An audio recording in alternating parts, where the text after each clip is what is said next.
This episode is a little different. I want to tell you a story about a man from Yorkshire who changed the way humans think about the rooms they live in. About the idea that furniture shouldn't just be functional, that it should fit. Not just physically fit the space, but suit it, belong to it, be made for it, as if it couldn't have existed anywhere else. But before I get into it, I want to say something directly. This episode is for the people who understand that a piece of well-made furniture is not just an object. It's an argument about proportion, about time, about care. For the people who look at a room and see not what's there, but what it could be. Who understand that a drawer should slide like it means it. That a joint, well made, will outlast the people who made it. Let's go back to 1753, to a street in London, to a workshop where something extraordinary was about to begin. I'm Alexandra. Welcome to the hidden life of things, everyday history for anyone who's ever looked at something ordinary and wondered, how did this actually get here? To understand what Thomas Chippendale changed, you need to understand what furniture was before him. And the answer for most of human history is purely functional. Things to sit on, things to store things in, things to sleep on, to eat from, to work at. The idea that furniture should be beautiful as well as useful existed. Wealthy households had always commissioned better made, more decorated pieces. But the concept of designed furniture that was conceived as part of a coherent aesthetic vision for a specific room, barely existed. Before the mid-18th century, if you needed a chest of drawers or a cabinet or a set of chairs, you went to your local joiner. The joiner, a skilled craftsperson, but primarily a practical one, would build you what you needed based on established forms. A chest of drawers looked like a chest of drawers. A table looked like a table. There were regional variations. There were gradations of quality, there were degrees of decoration, but the idea of a designer, someone who would think about your room as a whole, who would proportion pieces to suit the specific dimensions and light and character of the space, who would give you something made to fit not just the floor, but the eye. That idea did not yet exist. Furniture was made, it was not, in the modern sense, designed. There was also a sharp division between the people who made things and the people who commissioned them. The aristocracy and the wealthy had always been able to get fine work done, but the process was direct. You described what you wanted. A craftsperson built it. The idea of a creative intermediary, a designer with a vision, with a philosophy, with a body of work that clients could browse and select from, was completely new. Thomas Chippendale was born into this world and proceeded to invent a completely different one. He was baptized on the 5th of June, 1718, in Otley, Yorkshire, a market town in the West Riding surrounded by moorland and stone walls. His father was a joiner. His grandfather was a carpenter. The Chippendales were a woodworking family, and Thomas grew up with timber in his hands from the beginning. Understanding grain and joint and the specific resistances of different species before he had language for any of it. Almost nothing is known of his early years. He appears in the historical record only when he moves to London around 1748 and marries. But those early decades, the years we can't see, were clearly where the foundation was laid. The knowledge of how wood works, how joints bear load, how a cabinet must be constructed to resist the stresses of opening and closing, and the fluctuation of temperature and humidity across a year. You don't develop that knowledge from books. You develop it from years of working, of watching, of getting things wrong and understanding why. London in the mid-18th century was the most commercially and culturally vibrant city in the world. The population was growing, the merchant class was expanding. New money was building new houses and furnishing them. And St. Martin's Lane, the street where Chippendale would establish his workshop in 1753, was in the furniture world something like a golden mile. Every significant cabinet maker in London was either on it or within a few streets of it. It was, as one historian described it, the Silicon Valley of 18th century furniture making, the place where ambition and skill and patronage converged. Chippendale moved to number 59 to 61. He had around 50 craftsmen working for him. He had a showroom where clients could come and see examples of his work. He had a workshop where that work was made, and he had an idea that would change everything. In April 1754, Thomas Chippendale published a book, not a novel, not a treatise on philosophy or politics or religion, the forms of writing that carried weight in the 18th century, a book of furniture designs, 116 engraved plates showing beds, chairs, tables, cabinets, bookcases, mirrors, chimney pieces, stands, canopied beds, everything a household of quality might need, drawn with precision, annotated with dimension. He called it the Gentleman and Cabinet Maker's Director. And it was, without exaggeration, the most important furniture design publication in the English language ever. On the day of publication, 334 copies were pre-sold to subscribers. The subscriber list is itself a remarkable document. It includes the names of the aristocracy, the wealthy landed gentry, architects and craftsmen, and the full range of the 18th century design-conscious public. Both Catherine the Great of Russia and King Louis XVI of France owned copies. Think about that for a moment. The most powerful monarch in Russia and the King of France had copies of a Yorkshire joiner's design book on their shelves? That is the reach this book achieved. But what made it so extraordinary wasn't just that it existed, it was what it did. The director was not a catalogue of completed pieces, it was a catalogue of possibilities. Each plate showed a design that could be made, a bookcase of these proportions with these fittings at this scale, but the designs were also explicitly adaptable. Chippendale understood that his clients didn't just want a bookcase, they wanted a bookcase that would fit their library, their specific room with its specific dimensions, its specific light, its particular character. The director was the first systematic attempt to give a client the tools to think about furniture not as individual objects, but as components of a designed interior. Not what piece of furniture do you need, but what is this room trying to be? What proportions will reinforce that intention? What relationship between the furniture and the architecture will make the space feel whole? This, in its essence, exactly how a bespoke furniture designer thinks today. The room comes first. The piece serves the room. The proportions are not arbitrary. They are calculated, considered, derived from the specific dimensions and character of the space. The furniture is not placed in the room, it belongs to it. Chippendale was doing this in 1754, 270 years before the conversations that happen in bespoke furniture workshops today. The director went through 3 editions. The third, published in parts between 1759 and 1762, contained 200 plates. By this point, Chippendale's name had become, as the Victoria and Albert Museum would later put it, a shorthand description for any furniture in his style, not just pieces that came from his workshop. His designs were copied, adapted, reinterpreted by cabinet makers across Britain and in the American colonies. He had essentially created a design language, a shared vocabulary for what good English furniture looked like. I want to spend some time here on the craft itself because I think the design side of Chippendale's story gets the attention, and the making side, the actual physical intelligence required to execute his vision, deserves equal consideration. Building a piece of fine furniture is at its core a problem in applied mathematics and material science. And in the 18th century, you solved that problem without computers, without power tools, without standardized timber, and without the ability to control the environment in which the piece would eventually live. Wood moves. This is the fundamental challenge of furniture making that never goes away. Wood is not an inert material, it is hygroscopic, which means that it absorbs and releases moisture from the surrounding air. When humidity rises, wood swells. When humidity falls, wood contracts. In a room that experiences the seasonal changes of an English climate, cold, dry winters with fires burning, warm, humid summers, the same piece of timber might expand and contract by several millimeters across its width over the course of a year. A joint that ignores this reality will fail. A cabinet that doesn't accommodate wood movement will split, warp, or come apart at the seams, regardless of how fine its initial construction was.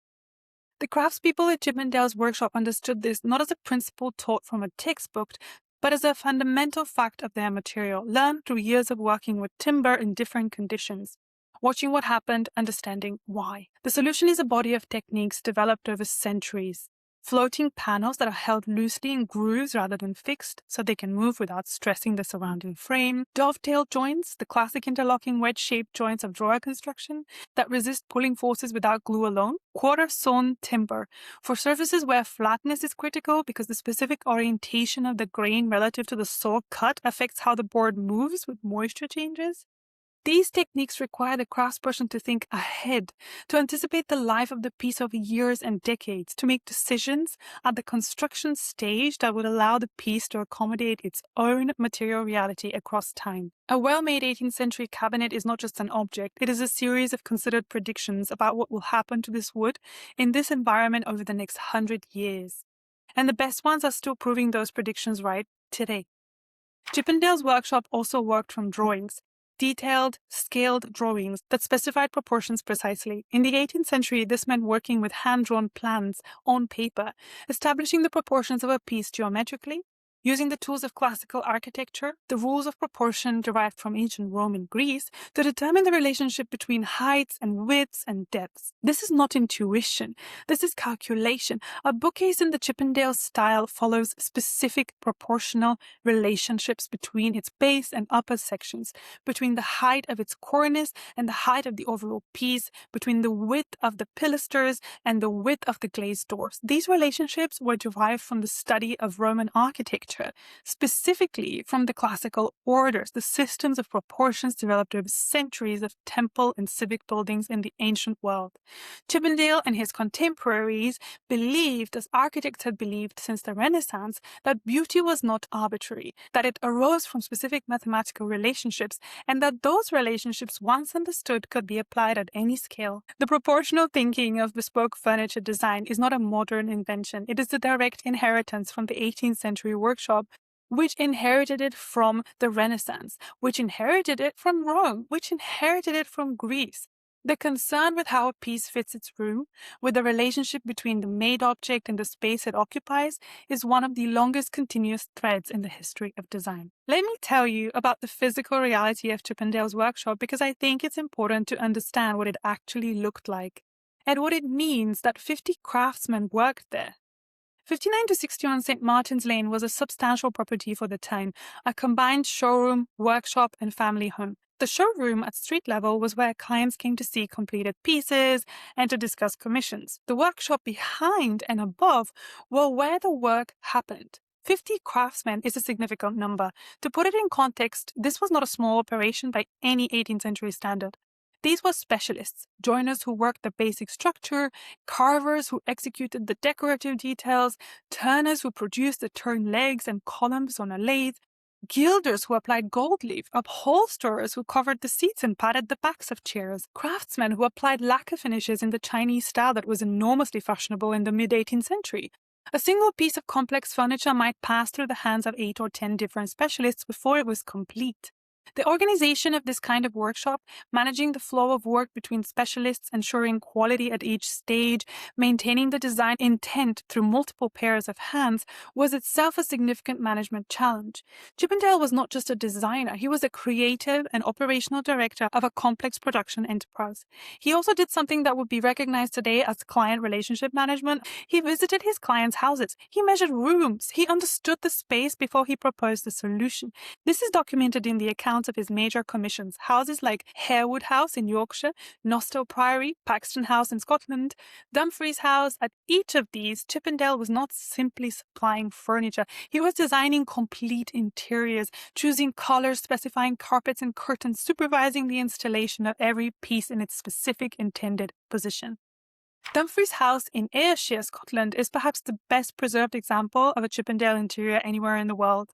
When the house was at risk of being sold and its contents dispersed in 2007, and the contents included a remarkable collection of original Chippendale pieces, many still in the rooms they were made for, a consortium led by the then Prince of Wales, now King Charles III, raised £45 million to acquire and preserve it. The furniture was considered inseparable from the house. The pieces belonged to the rooms Chippendale had designed them for. Moving them would have destroyed the thing they were part of. That is what bespoke means, at its fullest expression. Not just made to a client specification, made for a specific place, belonging to it in a way that makes the piece and the room a single thing. One of the things that made the director so remarkable and so widely influential was that it wasn't committed to a single style. It offered 3 distinct vocabularies, and the client could choose. Gothic designs drew on the pointed arches, the tracery, the vertical emphasis of medieval English architecture. In the 1750s, there was a developing interest in England's own medieval past, partly romantic, partly nationalistic, and Chippendale's Gothic furniture spoke to that sensibility. Bookcases with pointed arch glazing, chairs with Gothic tracery in their backs, cabinets that look like miniature cathedral architecture. Chinese designs, what the 18th century called chinoiserie, were the other great fashion of the moment. Chinese porcelain had been arriving in Europe for generations, and the appetite for things that looked Chinese, or rather like the English imagined Chinese things looked, was enormous. Chippendale's Chinese designs featured fretwork patterns, pagoda-shaped canopies on beds and cabinets, carved figures and lacquered surfaces. This was not an accurate representation of Chinese design. It was a European fantasy of China, filtered through 18th century English taste. But it was a beautiful fantasy. And then there was Rococo, or what Chippendale called the modern taste. Rococo was the dominant decorative style of mid-18th century Europe, originating in France and characterized by asymmetry, by naturalistic curves, by a lightness and delicacy that was the opposite of the formal mathematical geometry of the preceding Baroque period. Shells and leaves and ribbons and flowers carved in high relief, asymmetrical arrangements that felt spontaneous, a sense of movement and lightness in what had previously been static and weighty. Chippendale's particular genius was in synthesizing all three of these vocabularies, sometimes in the same piece, sometimes in the same room, and making them feel coherent. A library at Harewood might have Rococo carving on its chair backs and Gothic tracery in its bookcase glazing and Chinese fretwork on a side table, and somehow it all belonged together.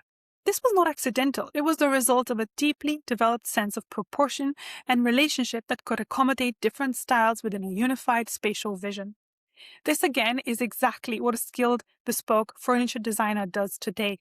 The client might come with influences that seem contradictory, a love of mid-century modernism and a house full of Georgian architecture, or a preference for Japanese minimalism in a Victorian terrace. The designer's task is to find the proportional and material common ground that makes those influences live together in the same space without fighting each other. Chippendale was solving this problem in 1754. I want to dwell for a moment on something that I think is underappreciated in the way we talk about furniture and design. There is a kind of intelligence that lives in the hands, in the accumulated knowledge of how materials behave, in the understanding, not just intellectual, but physical, embodied, remembered in the muscle and fingertip of what wood will do under a plane, how a joint will move, where a drawer will bind if the clearances are wrong. This intelligence is not less than the intelligence of the historian or the theorist. It is different. It combines knowledge and judgment and physical skill in a way that takes years to develop and is very difficult to fully transmit in words. A drawing can specify dimensions. It cannot specify the feel of a correctly fitted joint. It cannot specify the moment of decision when you're planing a surface and you sense through your hands that you've reached the right place. The craftsmen of Chippendale's workshop had this intelligence. The men who carved the Rococo decoration on a chair back, the leaves and shells and ribbons, was making thousands of tiny decisions as he worked each one, requiring the integration of visual judgment, physical control, and deep knowledge of how the wood would respond to the chisel at that depth, in that grain direction, at that angle. And there is something important about the permanence of well-made furniture that I want to name. A piece of furniture built with genuine care and skill, with correctly seasoned timber, with joints that accommodate movement, with a finish that protects without obscuring, does not have a predetermined lifespan. The oak furniture of the Tudor period is still around. The walnut pieces of the early 18th century are still in use. The mahogany work of Chippendale's own workshop is still in houses and museums across Britain and America, serving the purpose it was made for 260 years ago. There is something quietly profound about making something that might outlast your grandchildren, that carries in its grain and its joint and its proportions the intelligence and care of the person who made it. A well-made piece of furniture is not just an object. It is evidence. Evidence that someone understood their material, thought carefully about what they were making, and had enough respect for the future to make it properly. This is what bespoke means at its deepest level. Not just made to measure, made to last. Let me trace the line forward, because Chippendale didn't just influence his own century. He established a tradition that is still alive today in workshops in Britain, in Scandinavia, in Japan, in the United States, wherever people still make furniture by hand, with considered design for specific spaces. The arts and crafts movement of the late 19th century, William Morris, Ernest Gibson, the Barnsley brothers, was in many ways a reaction against industrial mass production, a return to the values that Chippendale's era represented. Hand craftsmanship, honest use of materials, the integrity of the joint, the idea that a beautiful object must also be soundly made. Morris's famous dictum, "have nothing in your house that you do not know to be useful or believe to be beautiful," is entirely consistent with the Chippendale philosophy, even if the aesthetic was very different. The shaker furniture tradition in America, spare, functional, exquisitely proportionate, represents another branch of the same impulse. The Shakers made furniture with extraordinary care because they believed that making something well was a form of prayer. The quality of the joint, the correctness of the proportion, the smoothness of the finish, these were moral qualities, not merely aesthetic ones. In Scandinavia, the mid-20th century furniture designers Hans Wegner, Finn Juhl, Arne Jacobsen brought together the Chippendale inheritance of careful, proportional thinking with modernist simplicity and Scandinavian craft traditions. Wegner's chairs, the wishbone, the round chair, are among the most beautiful functional objects of the 20th century, and they are beautiful for the same reason that the best Chippendale work is beautiful, because the proportions are correct, because the material is respected, because the function and the form are not in tension but in agreement. And today, in workshops across the world, people are still doing what Chippendale's craftsmen did. Measuring rooms, drawing plans, considering the relationship between a piece and the space it will occupy, making decisions about grain and joint and proportion that will determine how a piece lives in its room for the next 50 years. The tools have changed. Machines can cut joinery to tolerances that would astonish an 18th century craftsman. Computer-aided design allows proportions to be tested virtually before a single piece of timber is touched. Finishes are more durable, more consistent, more predictable than their 18th century equivalents. But the underlying questions are identical. What is this room trying to be? What proportions would reinforce that intention? How will this piece relate to the architecture? How will it age? What will it look like in 20 years when the wood has developed its patina and the joints have settled? These are Chippendale's questions. They are the questions of everyone who has ever thought seriously about the relationship between made objects and the spaces they inhabit. I want to end with a thought about what this episode has really been about. Chippendale is remembered most often for the style of his furniture, the carved mahogany, the ribbon-back chairs, the pagoda canopies, and those things are real and beautiful, but what I think is his most significant contribution is the idea behind the style. The idea that a room is not a collection of individual objects, but a whole, that the relationship between the pieces, the way they address each other, the way they reinforce or contradict the architecture, the way the proportions of a chair relate to the proportions of the room matters as much as the quality of any individual piece. This is not a decorating idea, it is a philosophical one. It says that the spaces we build for ourselves should be considered, that the proportions we surround ourselves with affect how we feel in a room, how we think in it, how comfortable we are in our own homes. That living among well-proportioned things is genuinely different from living among badly proportioned ones, even if you can't say exactly why. That a room where the furniture fits, really fits, not just physically, but aesthetically, spatially, proportionally, is a room where something is right in a way that registers below conscious thought. Chippendale's tradition, the tradition that says the spaces we live in matter, that the objects we fill them with matter, and that the relationship between the two is worth thinking about carefully. This episode also has another point to it. My father does design furniture, and he spent his life studying and enjoying history, so this episode is also in dedication to him. So next time you sit in a room where the furniture fits, where something feels correct about the proportions, where the pieces seem to belong to their space rather than simply occupying it, take a moment. Someone thought about that. Someone measured the room, drew a plan, considered the relationship between the height of the ceiling and the scale of the furniture, between the depth of the shelves and the width of the walls. Someone understood that a room is not a container for objects, but a whole thing, and that the objects should serve the whole. That someone is part of a tradition that goes back to a workshop in St. Martin's Lane, to a Yorkshire joiner who looked up London's most fashionable street and decided to not just make furniture, but to design it, who published a book that Catherine the Great and Louis XVI put on their shelves. History isn't only in museums. Sometimes it's in the grain of a well-made drawer, sliding exactly as it should. The Hidden Life of Things is on Spotify, Apple Podcasts, and wherever you listen.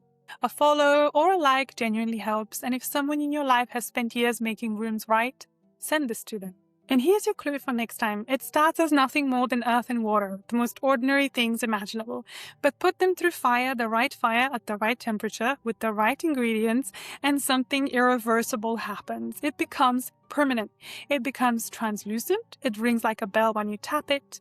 One country figured out how to do this perfectly over 1,000 years before anyone else even got close. They guarded the secret so carefully that European kings became completely obsessed with cracking it. One of them actually locked an alchemist in a dungeon and told him, figure this out or face the consequences. The alchemist had been trying to make gold. He accidentally made something more lasting. What is it? Stay curious. I'm Alexandra, and I'll talk to you next week.